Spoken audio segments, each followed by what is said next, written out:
Very good morning, students. How are you all? We have met before 1 week. Then you have written your exams. All exams finished, and now I think your people are very happy now because of after your exam, you become a fresh mind to learn the lessons. So we already started the new lesson before exam, that is the third lesson of our civics, how the state government works. The third lesson of civics, that is how the state government works, and we have seen what whose responsibility it is, the some of the things it is happening in our area, then who is responsible for that, if it is something related to the patient in the hospital or in the roadside, like that things, whose responsibility it is. Then we have seen that is the our rulers, that the who is ruling us, as a MLA or MP, the duty it is. So we are going to study in this class 7th standard about the state government and how it's forming and other things.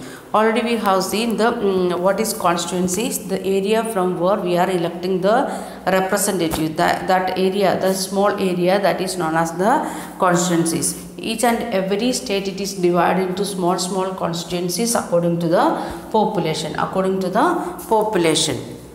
Then who is becoming MLA, and then from MLA how we are selecting the ministers.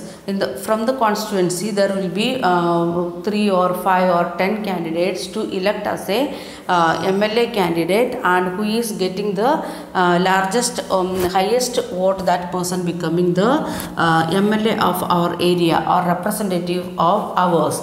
Means by the people we are going to rule. So we are going to select our representative, and who is getting the highest vote, that person becoming the MLA. Then after becoming the MLA, how they are making the government, or who is going to become the ministers that we are going to. So each and every MLA, they are selected from the any one of the political parties normally, and we know names of different political parties in our area.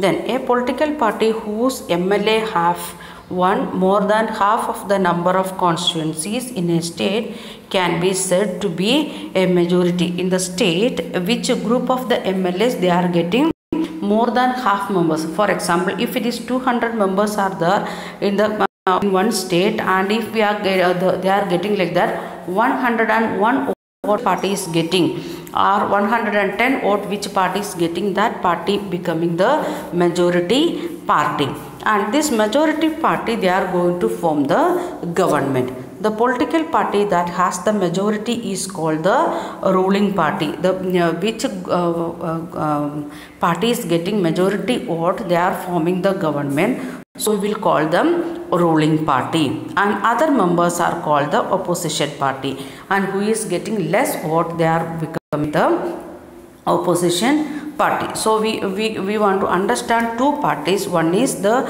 ruling party and another one is opposition party. And who is becoming the ruling party? Who is getting majority vote, they are becoming the ruling party, and who is getting less vote, they are becoming the opposition party. Even though they are becoming like that ruling party as well as opposition party, they are having their own some duties, responsibilities to the government as well as to the people, as well as to the people from where they are coming, to the who selected them. Then, for example, the Legislative Assembly of a state, Himachal Pradesh, has 68 MLA constituencies. How many MLA constituencies are there in Himachal Pradesh? That is example 68. So then here it is given the Punjab, Uttarakhand, then Jammu Kashmir, some of the states with its small division that already we discussed. What is that? That is the constituencies. Let us see what is the condition of election of 2017 in Himachal Pradesh. It is given in the box. Political parties, name of the political parties, it is given: Bharatiya Janata Party, Indian National Congress, Communist Party of India, independent members. Some of them candidates are not from any political parties, they are standing as a independent member. Then number of MLAs are elected in 2017. For BJP 44 members, then Congress 21 members, and Marxist, that is Communist Party of India, Marxist one member, then independent members, that is 2. So total it is 68. In that, who is becoming the ruling party? BJP, because they are getting the maximum out of means more than vote. Means if we want to understand 68 divided by 2, how much it is? Here 3 and here 4. So 30, who is getting 34 and more members, they are becoming the ruling party. So BJP got 44, means it is more than half. So we can say that is the ruling party, and other parties together they are, we can call it opposition party. Sometimes this independent MLAs and the Communist Party, like that small parties, they may join with the ruling party or sometimes with the opposition party, that according to their choice. Okay, we are moving to next part. The candidates from various political parties won the 2017 assembly election and become MLAs. Since the total number of MLAs in the legislative assembly is 68, a political party would have need to be in more than 34 MLAs in order to gain the majority. The Bharatiya Janata Party or BJP with 44 MLAs had the majority and it became the ruling party. Already we have discussed with the help of box. Then all other MLAs become the opposition. In this case, the Indian National Congress was the major opposition party, since it had the largest number of MLAs after BJP. Among the opposition were other parties, including those who had been elected as independent candidates. If now the condition is very clear, means it is we want only 34 seats, but they got 44. So that's why they won't ask the alignment with any other group. Sometimes it may be like this, 33 for BJP, and this here it is maybe 30 for Congress. Then other members like this. If it is this condition, then what they will do? They will ask both party. They will try to get the vote of these 3 members. Okay, these 3 members, or the Marxist Party got 3 seats. For example, Marxist Party, they got 3 seats, and we can see that is 68. And what they will do, the BJP, if they are getting 1 seat from independent member, 1 or 2 seats from independent member, or these 3 seats from communist, then they can become the ruling party. If they are getting the 3 seats from the Communist Party, then they can become the ruling party.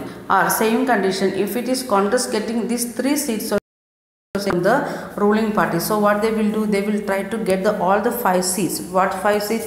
Communist Party of India's 3 seats and the independent members of 2 MLAs, altogether it is 5. Then they can become the ruling party. Like that government also we can see, for example,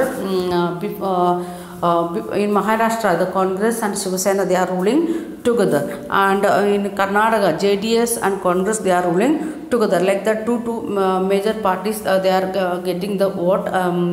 When they are coming together, they will get more than majority, then more than half, then they are becoming the ruling party. Okay, then we are moving to next part. Okay. After the election, what is happening? The MLAs belonging to the ruling party, those who are becoming the ruling party, they will elect their leader, who will be the chief minister. What they will do, from the party, they will elect the one of the leader, and who that leader will become the chief minister. In the case of BJP MLAs, who choose Sri Jairam Thakur as their leader, and he become the chief minister, where in Himachal Pradesh. Then the chief minister then selects the other people of ministers, means he want different ministries. The chief minister alone can't rule the state, so he want to get the help of other members, and we can see that for health issues, especially in this corona time.